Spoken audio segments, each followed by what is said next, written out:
guys, I'm Aaron from PhoneDog.com, and I'm hanging out with T-Mobile's new myTouch 4G. It's a carrier's second HSPA Plus device, and it goes head-to-head against the T-Mobile G2. You know, it's a good-looking device, body looks great, feels good in the hand, and it has a 1 GHz Snapdragon processor, 5-megapixel camera, Android 2.2 with a customized version of HTC Sense UI, and more.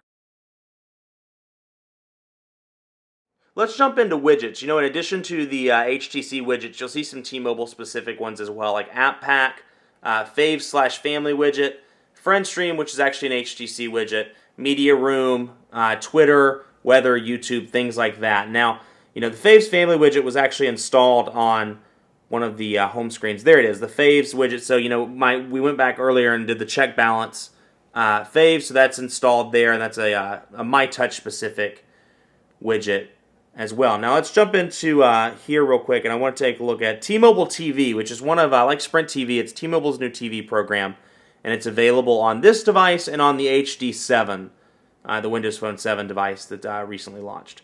So we'll accept that, and we'll wait for it to load. We'll start it. Yeah, we'll start a trial. Why not? And you know, like Sprint TV, you get some basic channels for free. But if you want to go to the premium channels, this is an additional $9.99 per month. So let's just load up ABC News Now, for example. And you'll notice that fingerprints all over the display, typical problem with a touchscreen device. But there's ABC. Now, unlike the HD7, you know, it has a 4.3-inch display. It's a little bit larger in terms of what you actually see on the screen. But you can see buffers much faster than the HD7. Loads very quickly, and the picture looks good. You know, I was having some loading issues with the HD7, so perhaps the fact that this is on HSPA Plus or 4G is beneficial to T-Mobile TV. You can see, I mean, no lag whatsoever, very quick. You know, no pixelated or little pixelated issues with pixelation rather. So let's take a look at the camera on the myTouch 4G. It's a 5-megapixel camera with a flash, and it's capable of doing video at 720p. Overall, I've been very impressed with the camera quality. It definitely gives the other 5-megapixel options on the market a run for its money. And whoops, I just switched it into front-facing. But you'll see, you know, half press the button to autofocus, and then fully press it to take the picture. So we'll do that. Snap that picture, and you can see, by looking at it, image quality is very good. The Sprint logo came out nicely, and colors look decent. Now, you know, again, I'm in a very lighted situation, but still, I've been very pleased across the board, from outdoor pictures to indoor pictures to even low lit situations. The flash does a good job of lighting it up. Now, you get quite a few editing options.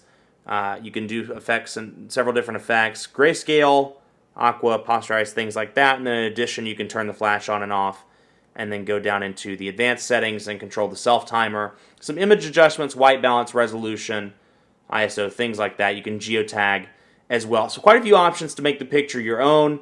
And then, of course, clicking this button brings up the front-facing camera if you want to do some self-portraits. Because we all do those portraits, those self-portraits, you know, pucker the lips out, things like that.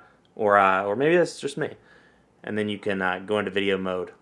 So the review wouldn't be complete without a good quadrant standard score, and of course a speed test. And you can see I just ran the quadrant standard score to save some time, and the device came in 1833, much faster than the Nexus 1, or the average Nexus 1, Droid X, Evo, original Droid X without the 2.2 update, Galaxy S, etc., etc. So very fast device according to quadrant standard, and let's have a look at the speed test before we sign off here to get a quick idea of what HSPA Plus speeds are looking like. Now, like the G2, you know, it shows an H in the top left-hand or right-hand corner.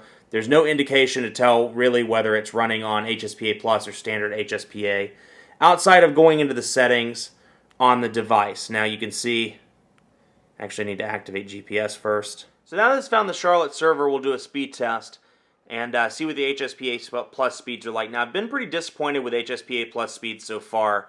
You know, I have a tower right beside my office, cell site beside my office, and it's HSPA Plus capable, so speeds have been kind of disappointing on both the G2 and the myTouch. That said, it's hovering in about the 3.1 megabits per second range.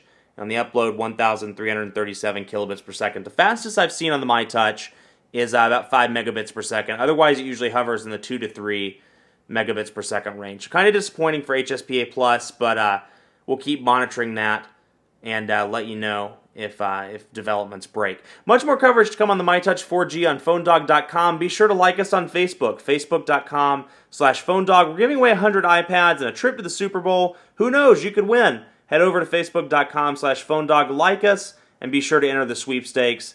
You could get a trip to the Super Bowl or an iPad. That's pretty cool. Be sure to follow me on Twitter as well, PhoneDog_Aaron, and I'm happy to answer any questions you may have. Now to sign off, I'm going to look for some coffee because you know I love coffee, and I'm going to use the Genius button. So thanks for watching. Have a great day.